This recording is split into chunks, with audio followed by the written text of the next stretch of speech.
Assembly Bill 1092 falters in committee up in Sacramento. This is the bill that would have extended the lifespan of a CCW from 2 to 4 years. It had a lot of other benefits that came with it. What are the questions here and what is to come for this bill? Let's talk about it.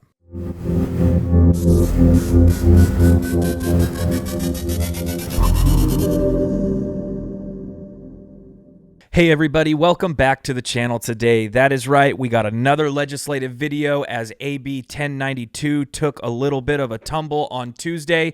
To talk us through that, we have brought back the CRPA Legislative Director. He's also the host of Firing Line Radio. You can catch him every Saturday at 1 p.m. on AM 590 The Answer. Of course, that is Rick Travis. Rick, thanks for being with us today. Thanks for having me.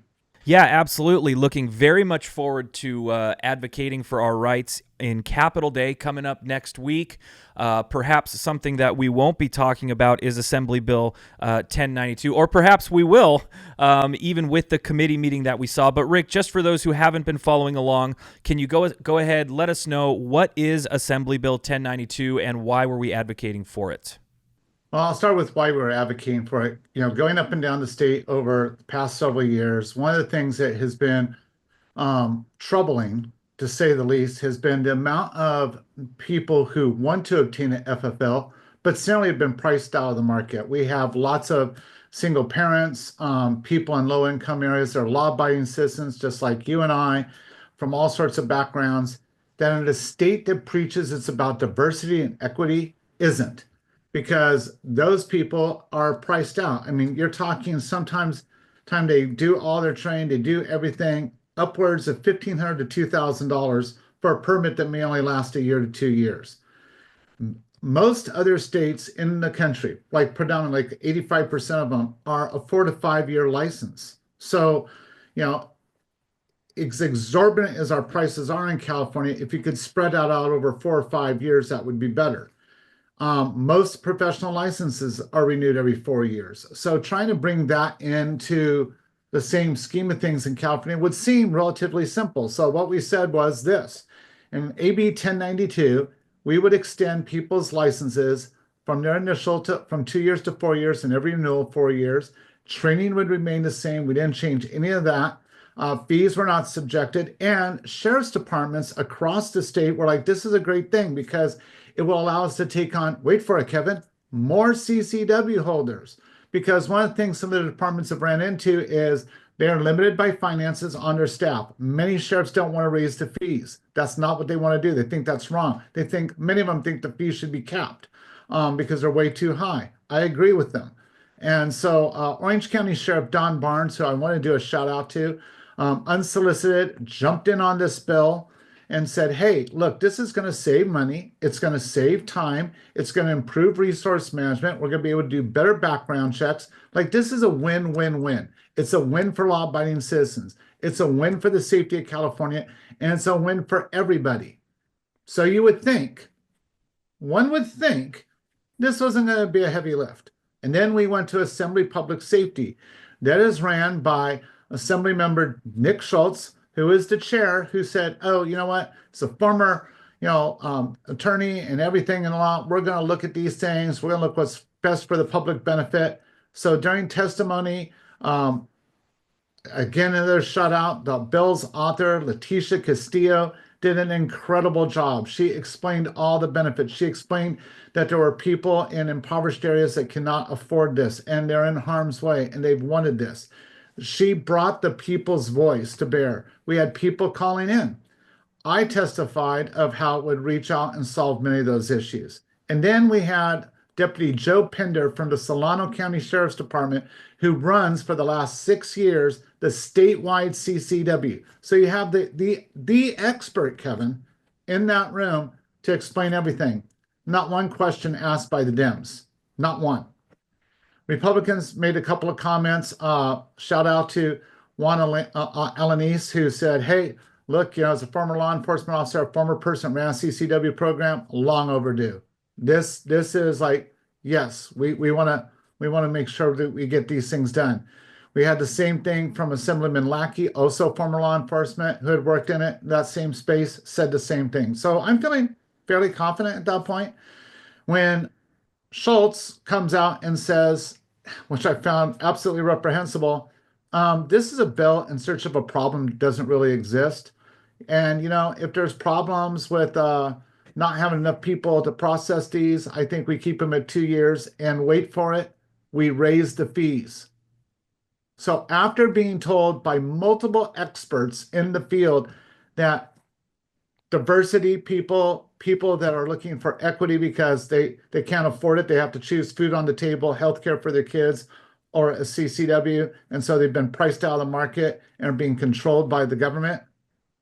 His answer was raise the fee, put more people in that pile, not less.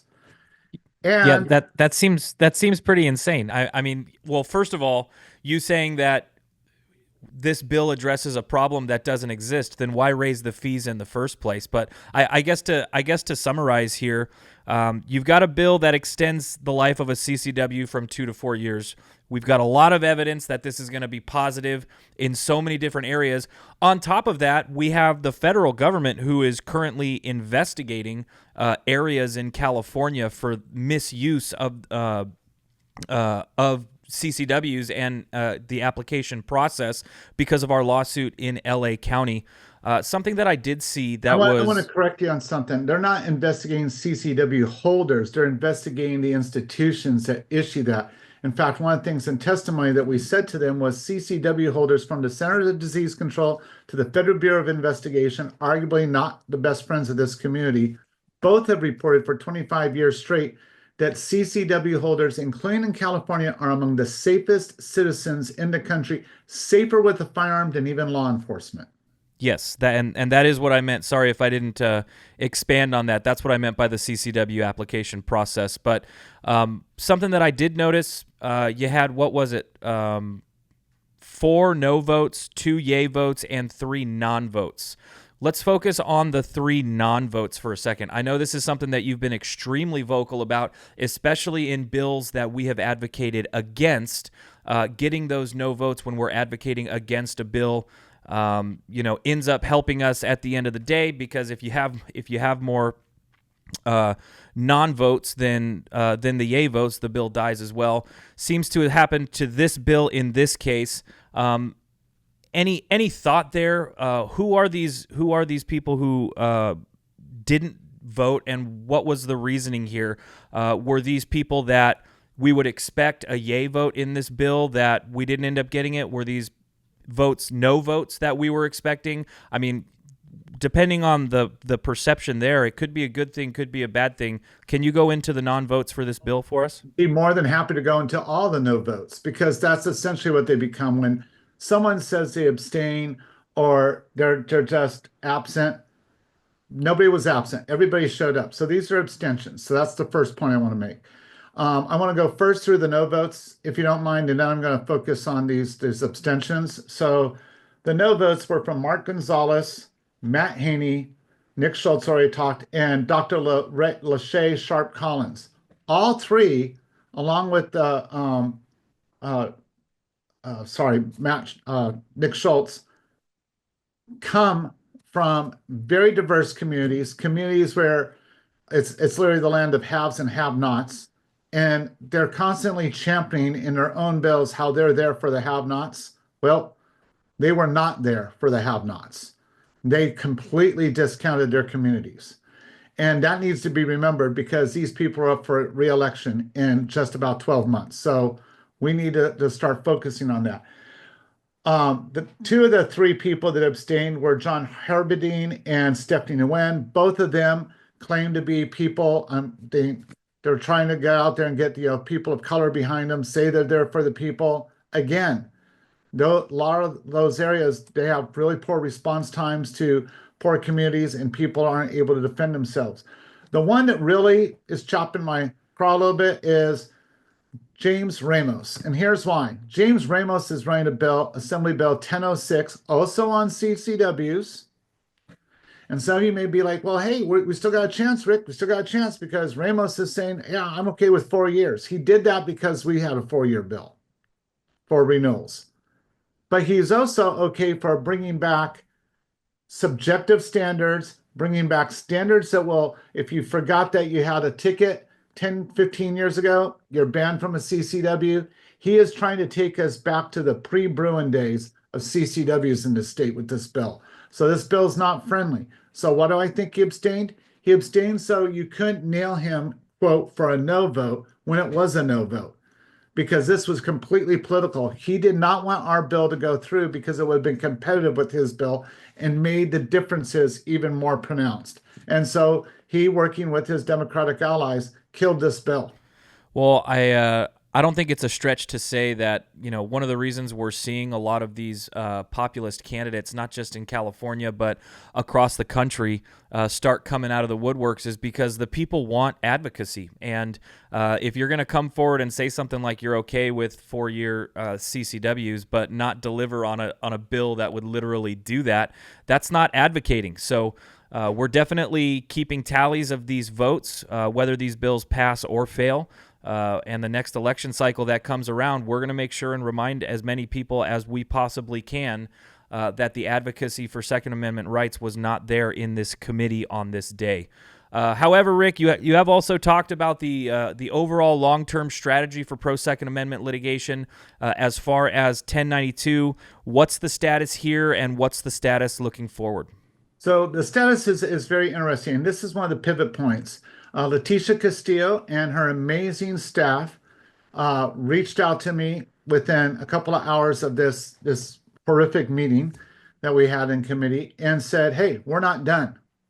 And I want you to realize, if you're listening to this, that has not been the norm in Sacramento for a quarter of a century.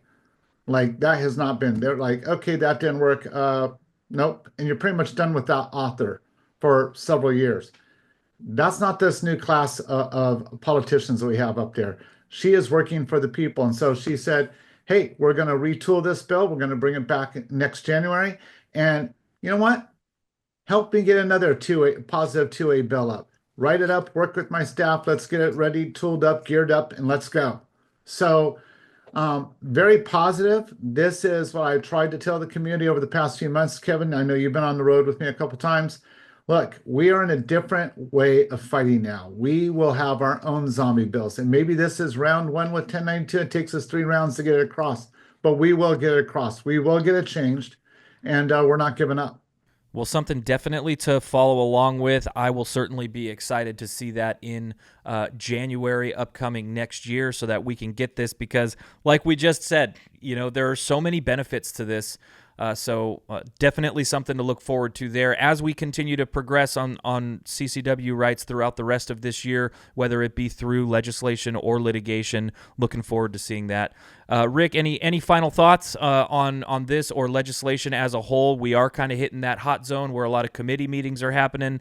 What is there to look forward to as a whole for legislation? April's a brutal month. That's why we have our Capitol Day through it. We have a rally at the end of the month on the 29th. Dealing with hunting and hunting rights that will be at the Capitol. So for those of you who say, why aren't we at the Capitol? Why aren't we allowing people? Our Capitol Day is filled. We have literally dozens and dozens of people meeting with legislators all day long. And the rally, we're looking at probably 500 to 600 people in minimum at that rally. So that's going to be great. So we are doing those things. Biggest things I would tell you right now is we do have another bill, 1488, that is out that's absolutely 180% against the bill that we originally defeated earlier this year, 1333. This would strengthen your rights to self-protection and enable you to be judged equally. I mean, currently in our current system, without any law changes, Kevin, as you know, a person that's just, grew up and an adult gets into a quarrel trying to defend their house, versus a person who had martial arts training versus John Wick. They're looked at 3 different lenses in a courtroom. This would say that it doesn't matter if you're John Wick or you're the lay person, you're judged under one lens, that you had the right to defend yourself. So we're going to be fighting very hard to get that bill passed because that's part of the underlayment of CCWs as well in this state. And perhaps another video to come shortly going through and examining that one. But Rick, I know you are a busy guy. I want to thank you very much for coming on, sharing this insight with us. Thanks for coming on. Thank you. Absolutely. And guys, if you like content like this, you want to see more of it, you want to continue and get the education on our legislation, the legislative process, and the two-way litigation, please be sure to like, share, and subscribe to these videos. It's a great way for you to directly contribute to the two-way movement here in the state of California. Thanks again, guys. We'll see you on the next one.